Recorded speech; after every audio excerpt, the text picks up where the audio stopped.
Okay. Alright, here today with a ship that was donated by one of my customers, because a few people have asked me to do a vid, not just running through a design, but using the FAR analyses, and especially on one ship where there's problems, and showing how you would fix particular problems. So what I've actually done with one of my customers, as it were, volunteered to send me in a ship from when he'd just started building things.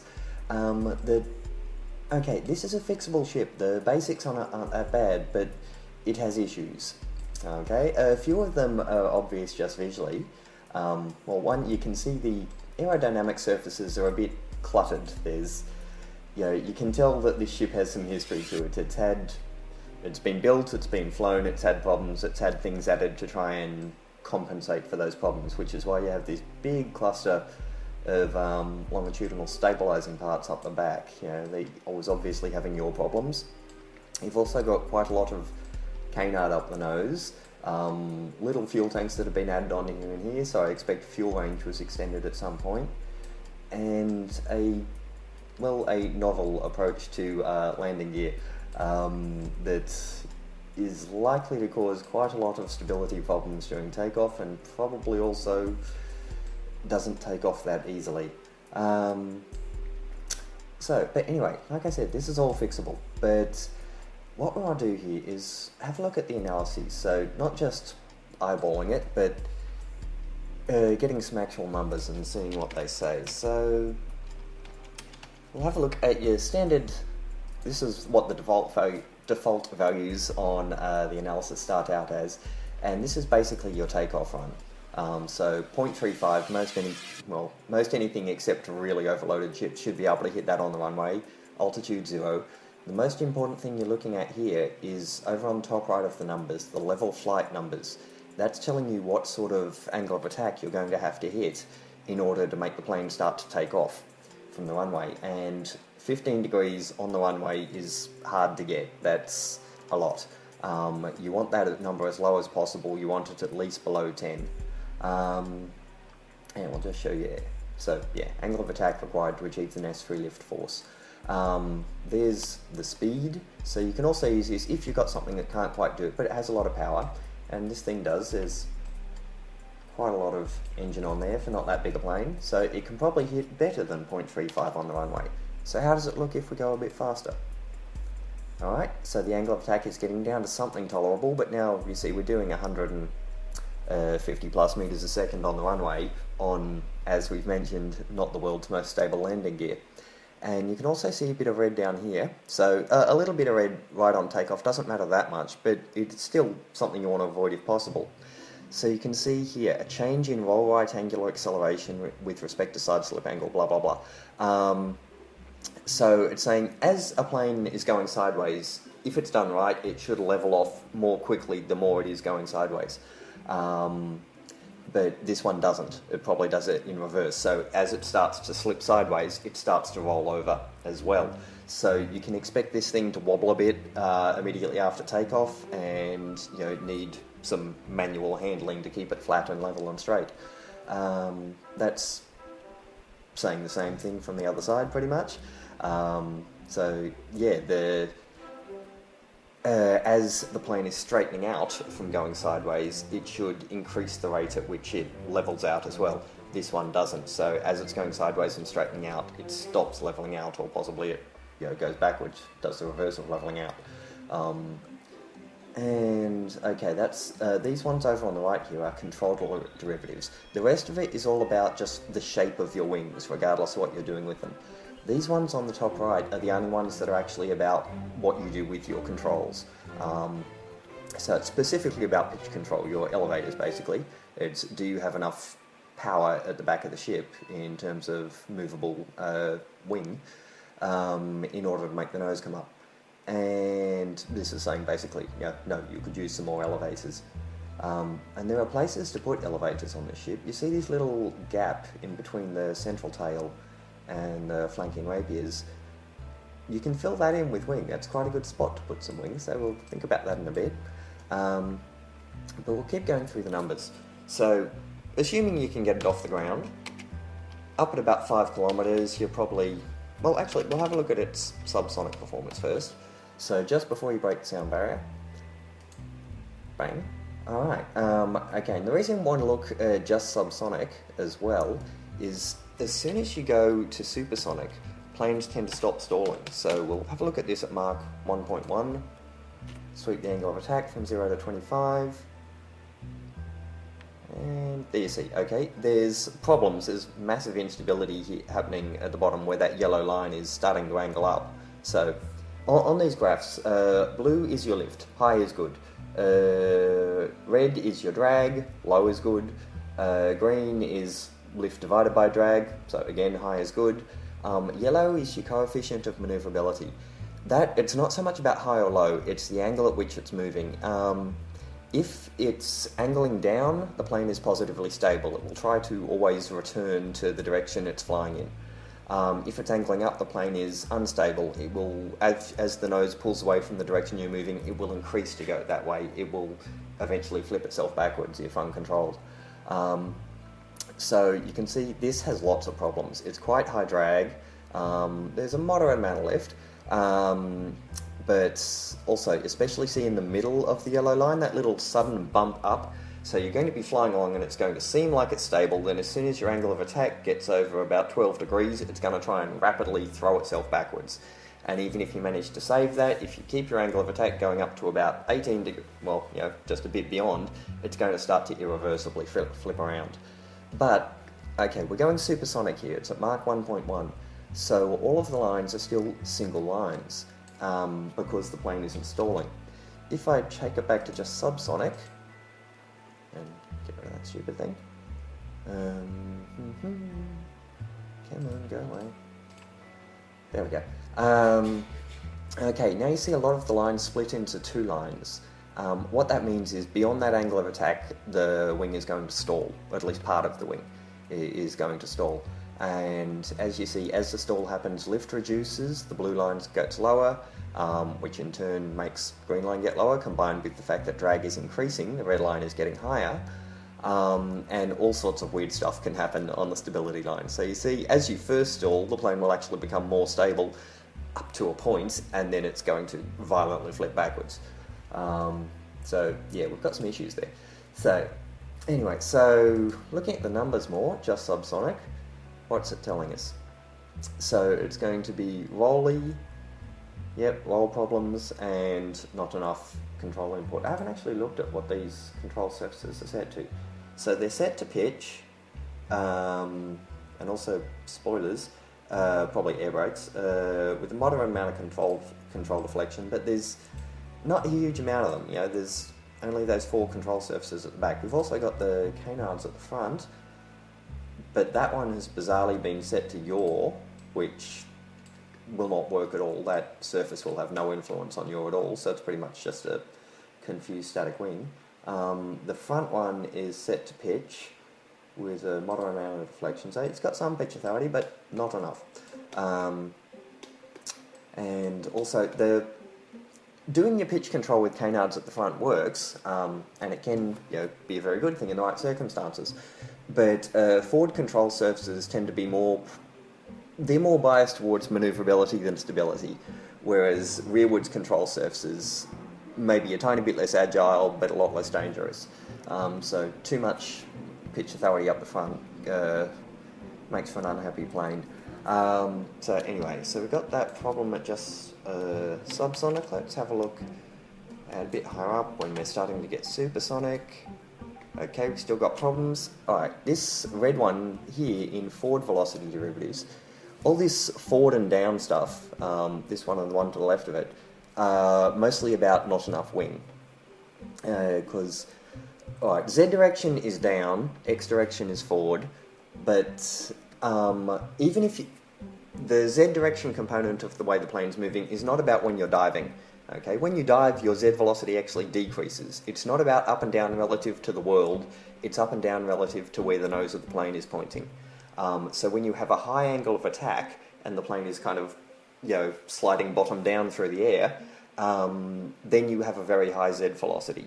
When you and that happens when you're trying to climb steeply. When you're diving, on the other hand, you reduce your angle of attack, you point your nose down, and you start pointing more towards the X, the nose, where you're going, instead of the Z down.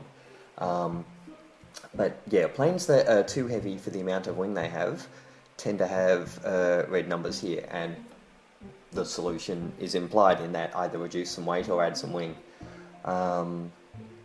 So yeah, how are we looking when we get higher up? At 15, and we'll say about 2.5 there. Right, yep, so in the middle altitudes and the middle speeds, it actually handles quite nicely. There's most airframes, even flawed ones, they have a sweet spot where they work. And conversely, this is why you need to check all the numbers. An airframe that looks like it's good in one spot might be bad, or disastrously bad in other spots. So we'll keep going up. Increase the speed a bit, we'll assume we're flattening off around here to accelerate. Alright, even at a decent speed, Mach 4 at 20 kilometres. Now we've got enough lift because the air is moving fast enough under the wings that it's generating more lift. We've got enough stability, same thing, all those rudders are kicking in. But we're now running into pitch up problems. This is caused by the relatively small wings at the back of the plane and all of those canards at the front. As you start to get you can see up on the level flight numbers here, on the top right. Even though this thing flies mostly okay at this altitude and speed, it needs a 12-degree angle of attack to do it. It's not a lot of wing on this, quite a lot of weight, a lot of engines, a lot of fuel. So it's flying, bottom down a lot at this speed if it wants to hold altitude, and because of that the nose is up a long way, those canards are sticking up above the plane eventually relative to the airstream, and it's like running along while holding a big protest sign above your head or something. The wind catches it and it tries to pull you over backwards, and with these ones especially, the more the nose goes up, the more square on those canards will be to the wind, the more pulled over backwards you'll get, and there's not enough wing at the back of the plane to counteract that. So it's starting to get out of control pitch up problems. Let's move that over there so I stop getting those. So yeah, the solution for that sort of thing is, again, kind of implied. It's either less canards, or move the canards backwards, or add more wing surface at the rear of the plane, or lengthen the fuselage to pull the centre of mass forward so the surfaces at the rear of the plane have more leverage. And that is one of the problems with this sort of rear delta style design, is because there's a rearwards weight bias just kind of implied by the structure of it. You can see here the centre of mass is quite close to the rear of the plane, it's not up in the middle. All your control surfaces, your rudders and your horizontal stabilisers at the rear of the plane have less leverage. And any sort of force applied, it's about strength times leverage anywhere. A small man can flip a big one if he's got a long enough lever and a place to stand, So if you just pulled the weight forwards, if you pulled the weight forwards, to double the distance between them and the tail, you would double the power of everything you've got back there, both the static and the active surfaces. So deltas can work, but they're trickier to do because you have to deal with that lack of leverage thing. You tend to need bigger stabilisers on a delta than you would on a more conventional airframe. Alright, so back to the analysis. How are we looking up high? If we go up to really high when you're kicking the rockets in, still getting that pitch up problem. That's not necessarily that big a deal though, because around this time when you're kicking in the rocketry, you usually do want to pull the nose up anyway, so a little bit of technically flawed aerodynamics can occasionally actually be helpful, although it's better to have just a plane that'll pull the nose up because you told it to, instead of one that's doing it on its own. As we get a bit higher and the air gets a bit thinner, once again that lack of wing, lack of lift is kicking in. Fortunately, with a spaceplane ascent, by the time you're hitting 30 kilometers in Mach 5, you're usually on a ballistic trajectory towards space anyway, so lack of lift isn't that important. But on the other hand, that lack of lift, it will give you more downwards velocity, it will give you more drag, it will cost you some fuel. if you can fix that without adding huge weight of wings, it would be helpful. Speaking of weight of wings, on this one, alright, yeah, the wing masses have been pulled down, so it's not carrying a huge amount, and because it's a small wing, it's actually carrying very little wing mass relative to the mass of the fuel and the engines. Part of the reason why the masses have been pulled down is probably to compensate for all these extra little strakes and rudders, and canards. The mass of them does add up. However, you'll notice, alright, the masses have been tweaked differently in different places. That can be a good thing, alright? Generally, a vertical stabilizer does not need to be as strong as a wing. You don't often pull 7Gs straight sideways. Usually roll and pull up into that sort of thing. On the other hand, mass doesn't just affect aerodynamic failures, it also affects deadly re-entry, how fast things heat up and melt off. And there's a chain is only strong as the weakest link sort of factor there. So having one of your control surfaces melt off on the way into re-entry rarely ends well. So a bit of mass shaving is good and useful. You want to be careful about overdoing it though. Not that it necessarily has been done here, but I tend to put the vertical surfaces at about 2/3 of what I've done the horizontal surfaces, but the horizontal ones I usually keep even. And excuse me, that was an alarm there. Oh, it's telling me that the squadcaster is about to happen. So I might even pause this and watch it. Alright, so yeah. So we've looked at the analysis. Let's start thinking about what to do with this plane. The first thing is we've got those pitch up problems. One of the easiest way to sort those sort of pitch up problems is by pulling some canards off the front. And where were they? So there we are. Let's see what happens if I just get rid of these advanced canards, because they look a bit overly cluttered up there anyway. And there we go, gone away, fixed in one. Alright, that'll give us a bit even less pitch authority now, but I'm planning on fixing some things up the back to deal with that. Okay, the other thing here is these little strakes underneath. Okay, they're there to add longitudinal stability, they will work for that, but there's going to be some biplane wing interaction effects between that and the main wing, which means you're getting not as much lift for your buck as you would like. So I'm going to try and pull those off and see if I can just fix the rudders on their own terms. So what's that done? Has that caused disastrous longitudinal stability? No, but it has brought back the pitch up again. Because those were angled a bit, they were acting as a bit of a wing surface at the back, not just a vertical stabilizer. But I can fix that other ways, because I was actually planning on adding some extra wing at the back. And alright, first up, I think I'm going to do it here in the middle. So, X, bang. Alright, so how's that looking on the analyses? There we go, so it's cleaned up our pitch up problem again because we've added a bit more stability at the back. The other thing I'm thinking of doing is, oh yeah, let's have a look at what that's done to our takeoff run as well, because we've also, oh no, okay, so we're still not something that's willing to take off slowly, but yeah, looking a bit better at fast, still a bit rolly, so there's a way to deal with that. What I'm thinking of doing is I'm hoping to cut down the amount of vertical stabilizer and rudder we've got back here. It's a bit excessive, but I'm also going to want to get some roll stability, and the way for roll stability is either extend your wingspan or add a bit of dihedral somewhere. So that can either be pulling wings or wingtips upwards, or it can be rolling vertical stabilizers outwards. So, no, other way. There we go. Give that a shot. So now they're acting slightly as wings as well as ruddery type things. So there we go, greened it up again, got rid of that roll problem. Alright, and let's get rid of some of these excess bits of old wing that are lying around the place. Okay, so the aero is starting to look okay. We still have some rather catastrophic landing gear issues here though.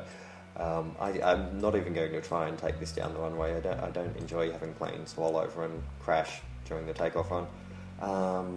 So let's have a look at where our centre of mass is. Okay, one of the good things with deltas is their relatively rearwards centre of mass makes it fairly simple to, like you don't have as much of an issue with tail strike problems as you do with the conventional airframe.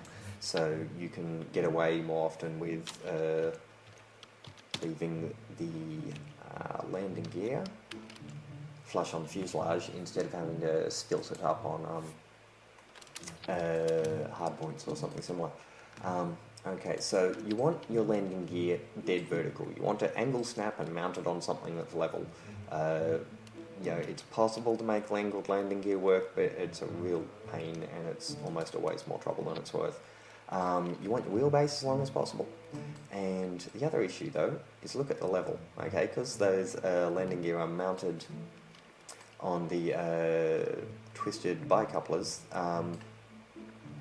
They're a lot higher up, so I am going to have to stilt the front one.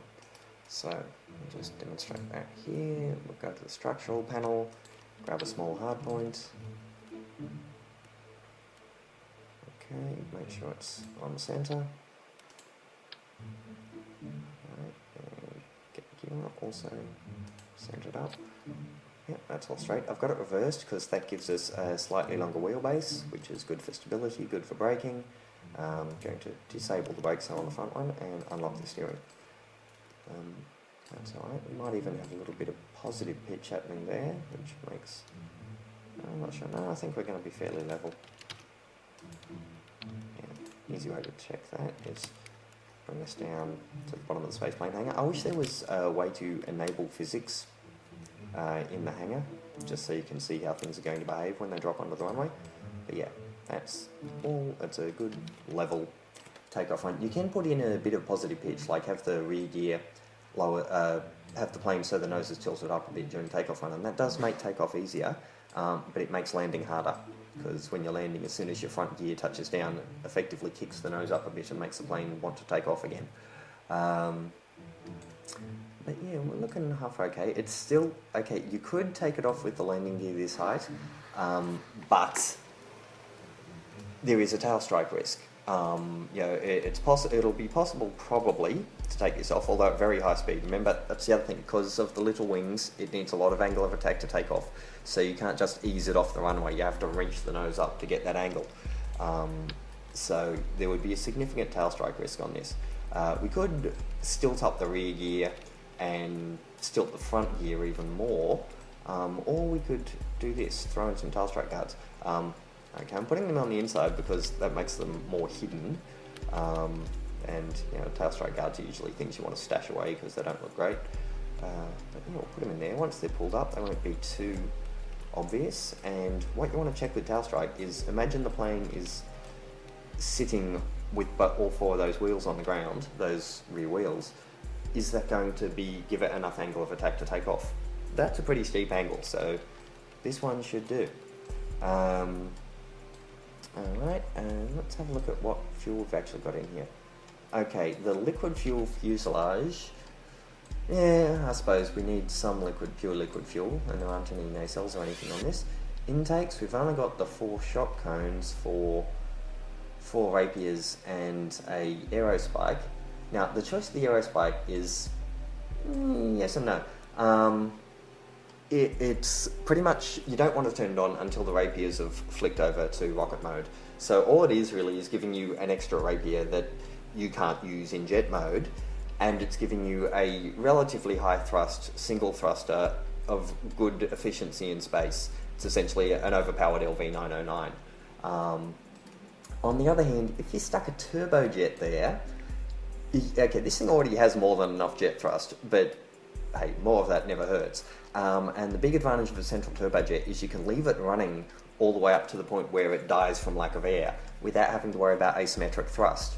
And it'll benefit from the rocket push of the rapiers, because the amount of air you get in your intakes is partly a function of how fast you're going. And as the rockets of the Rapiers accelerate you, that rams air into the intakes, and this is where the ram air effect comes in. So you get a bit more altitude out of your turbojet than you would otherwise. So this will work with that there. It would be more efficient at a cost of a slight decrease in orbital thrust efficiency, but on the other hand, this isn't really this is more of a go to orbit, drop some cargo, come back sort of plane than an ultra long range space traveller. Anyways, for if it was going serious interplanetary regularly, it would need either a nuke or bigger tanks. So yeah, and also I like the sound of turbojets too. I hate the sound effect that goes with Rapiers, so I like having a turbojet in there somewhere, just to sweeten the rumble of the Rapiers a bit. I do like putting intakes on these wing roots. I think it just makes the whole structure look a bit more solid and built instead of Lego pieces stacked together. But still, that hasn't added a lot of drag, a lot of intake. Weirdly enough, one of the most efficient intakes when you actually look at the numbers is one of the first ones you get, the radials here. They're also not the prettiest of intakes. Fortunately though, they're quite easy to hide in spots where you're never going to see them as you're actually flying the plane, because you're usually looking at it from above and behind. So something down there, from the pilot's point of view, may as well not be there. But it gives you quite a bit of extra air supply. So, how are we doing? Just double check our analyses again to make sure everything's still good. Alright, so you can see with the revised aero scheme, notice that yellow line is angling down, down, down, down, down, down, down until you get a fairly extreme angle of attack. Then it goes into a stall and becomes suddenly a lot less stable, but then it restabilizes itself after a little jiggle. It'll become unstable, it'll increase the angle of attack, then it goes back to a sharp stability regime. So it might wobble about between those, but still, at that low speed, the answer is just don't go for an extreme angle of attack unless you want the plane to start flapping about. Once you take it up to higher speeds, how's it looking? Alright, so it's still a bit draggy, probably because of all those intakes and the just general shape of it. Stability, good, then tolerable, then yeah. So it's good up to about 5, 10, 15, nearly 20 degrees angle of attack, which is plenty enough. And even once it does get okay, there's a sharp bit of instability there, but then it becomes a bit unstable, the sort of thing you can possibly rescue. So, alright, takeoff run. Still extreme angle of attack required at low speeds, but if we just bring it up to slightly higher speed, the angle of attack reduces fairly quickly, and this has a lot of jet thrust. This is not going to be a slow plane, so it should be able to make that takeoff run fairly easily. At subsonic speeds, it's all stable, flies with minimal angle of attack, and at low supersonic, all good. Moving through the regime, still good. What's it looking like at 25 and 4? So we get a tiny bit of your problem if you're too slow when you hit that altitude, but at 20 it's still good because the air's a bit thicker, and if you just get up to 4.5, which this thing can probably do without much jet by the time you get to 25, okay, we've still got a bit of a yaw issue. And once the air gets really thin, when again you're probably ballistic, so it doesn't matter too much.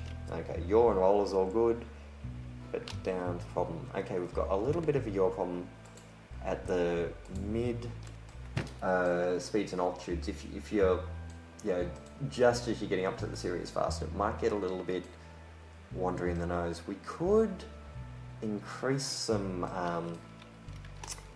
vertical stabilizer, or we could also fix this just by sticking a verno either side of the nose. But first up, I'm going to try this and see if this works. Yes, it might or might not. So, chuck a pair of strakes in there. They're slightly off angle because we've rotated out the stabilizers already, remember? But I did that by one angle snap, so it should be easy to match. And then we'll shuffle it all backwards so it clips in to make a nice smooth surface. We'll check the strength, so we were going with 0.4 up here, which is a bit on the light side, but so long as you don't fly recklessly, which this plane is actually fast enough to do quite a lot of reckless flying if you want to, it should be okay. So yeah, we've just extended all that out a bit. Oh, I've only noticed that those rudders are placed upside down. That actually works quite well. It's innovative, that. Okay, there's no reason to have them at 90% yaw. Either have them at full or not at all. For those ones. Control 20, I'm gonna take the spoilerage off that because that'll do all sorts of weird things if you activate those as spoilers. Okay, we've got up and down spoilers on the rear for air brakes. I'm gonna take that off as well because those are also your only roll controls and your main pitch controls.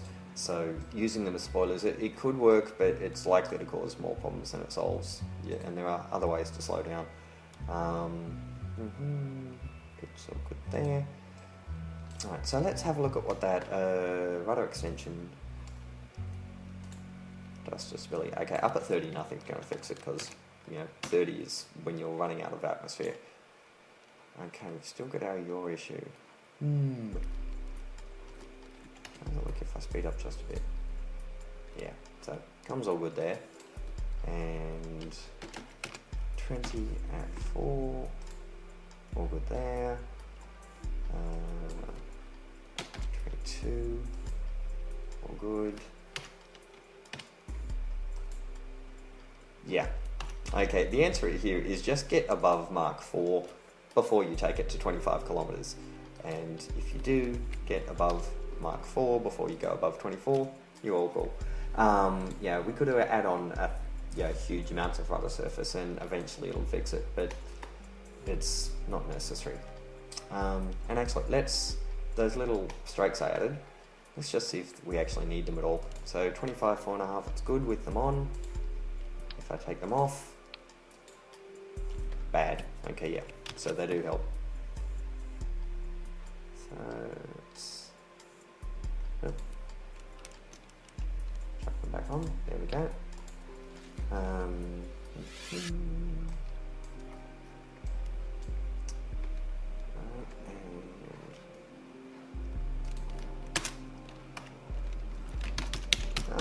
Instructions. So he thinks a 20-degree climb. I think this plane can climb effectively at a lot more than 20 degrees, especially with that added turbojet. Because this is the design of it is loosely based on an old one of mine called the Kerbodyne Goblin that was specifically built for a challenge I was running on how fast can you get from the runway to orbit. It had enough power to climb vertically as a rocket. How are we looking? Yeah, I think that's good. Let's take it for a test flight. Okay, I've taken what we did for a little preliminary test flight, and there's a few things that are obvious. The aero's okay, and it can fly, but it's a bit of a pain to fly because basically there's just too much weight here for not enough wing. It needs too high angles of attack at low altitude, it needs too high air speeds at low altitude, and all that combined with the relatively lightweight wings makes it dangerous. Like, I could get it to orbit, I wouldn't want to send it out for somebody else to use because they quite likely blow it up on the way up. So, first thing we're going to do is, it doesn't need all these extra fuel tanks, especially these little ones. If flying right, it should be able to get to orbit more efficiently than that. So I'm going to pull those off. Right, make sure. Okay, the other thing we could use is more wing surface. So what I'm going to do is, and more wing strength as well, because this is a plane that will end up flying fast at relatively dense air, so it needs to be tough for that, but a bit more wing in general will also help.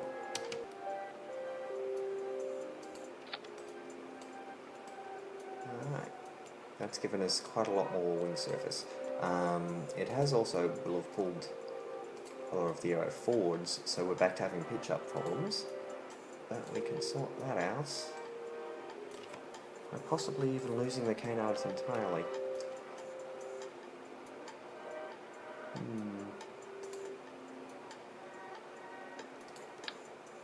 How does that go? Yep, just getting in there. You'll notice, so all of these numbers, the difference between red and green is 0. Okay, some of them are supposed to be negative, some are supposed to be positive, but when they change over is when they flip colours. And if you've got one of these, you know, e to the -5, blah blah blah, scientific notation, that's a very small number. That means you've got something just on the side of good. But that's all nice. Alright, because we've lost the canards, would need even more pitch authority to make up for that. So I'm going to crank up the max deflection on these a touch.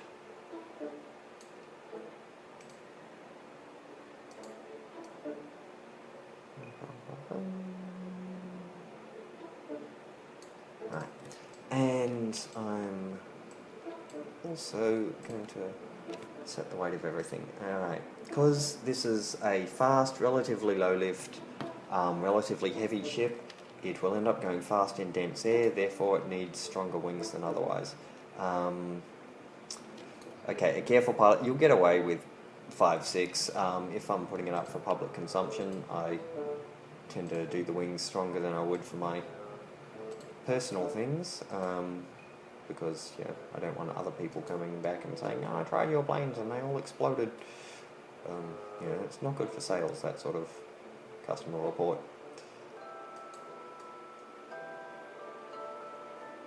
So this is going to be adding a bit of weight to the ship, but we did just pull off those fuel tanks, which has cut a bit of weight, and also because there's just not that much wing on this thing, that was strange, it was already up.